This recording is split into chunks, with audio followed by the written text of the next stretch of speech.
In order to avoid misunderstanding, I here add notes on 2 points arising out of the last chapter. 1. One sensible critic wrote asking me why, if God wanted sons instead of toy soldiers, he did not beget many sons at the outset, instead of first making toy soldiers and then bringing them to life by such a difficult and painful process. One part of the answer to this question is fairly easy. The other part is probably beyond all human knowledge. The easy part is this. The process of being turned from a creature into a son would not have been difficult or painful if the human race had not turned away from God centuries ago. They were able to do this because he gave them free will. He gave them free will because a world of mere automata could never love and therefore never know infinite happiness. The difficult part is this. All Christians are agreed that there is, in the full and original sense, only one Son of God. If we insist on asking, but could there have been many, we find ourselves in very deep water. Have the words could have been any sense at all when applied to God?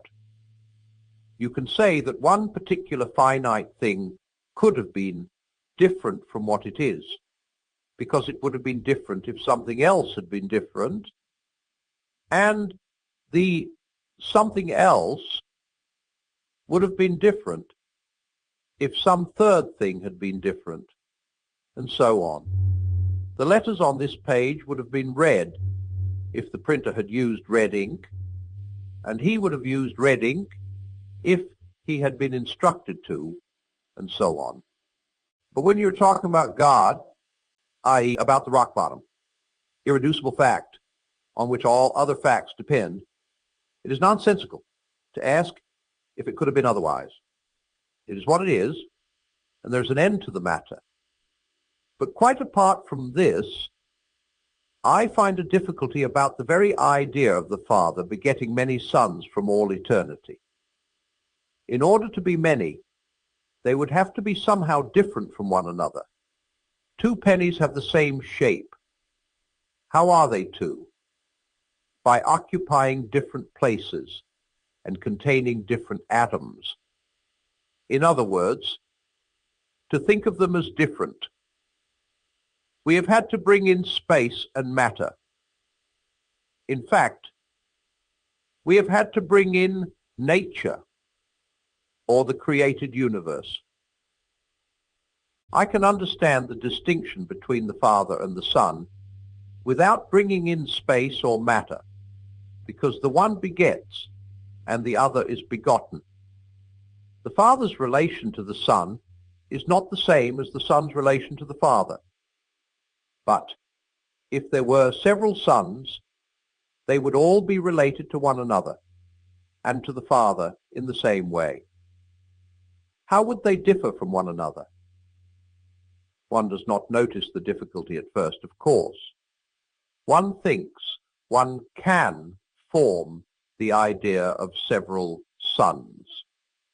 But when I think closely, I find that the idea seemed possible only because I was vaguely imagining them as human forms, standing about together in some kind of space. In other words, though I pretended to be thinking about something that exists before any universe was made, I was really smuggling in the picture of a universe and putting that something inside it. When I stopped doing that, and still try to think of the Father begetting many sons before all worlds, I find I'm not really thinking of anything. The idea fades away into mere words. Was nature, space, time, and matter created precisely in order to make manyness possible? Is there perhaps no other way of getting many eternal spirits except by first making many natural creatures in a universe, and then spiritualizing them? But of course, all this is guesswork. 2. The idea that the whole human race is, in a sense, one thing, one huge organism, like a tree, must not be confused with the idea that individual differences do not matter, or that real people, Tom, Nobby, and Kate, are somehow less important than collective things like classes, races, and so forth. Indeed, the two ideas are opposites. Things which are parts of a single organism may be very different from one another. Things which are not may be very alike. 6 pennies are quite separate and very alike. My nose and my lungs are very different, but they are only alive at all because they are parts of my body and share its common life.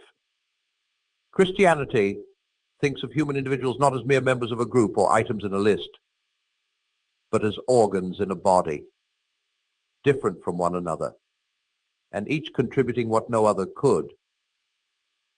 When you find yourself wanting to turn your children or pupils or even your neighbors into people exactly like yourself, remember that God probably never meant them to be that. You and they are different organs intended to do different things. On the other hand, when you are tempted not to bother about someone else's troubles because they are no business of yours, remember that though he is different from you, he is part of the same organism as you. If you forget that he belongs to the same organism as yourself, you will become an individualist.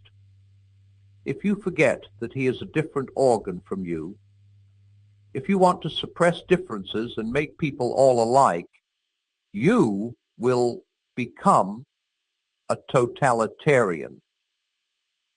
But a Christian must not be either a totalitarian or an individualist. I feel a strong desire to tell you, and I expect you feel a strong desire to tell me, which of these two errors is the worse. That is the devil getting at us.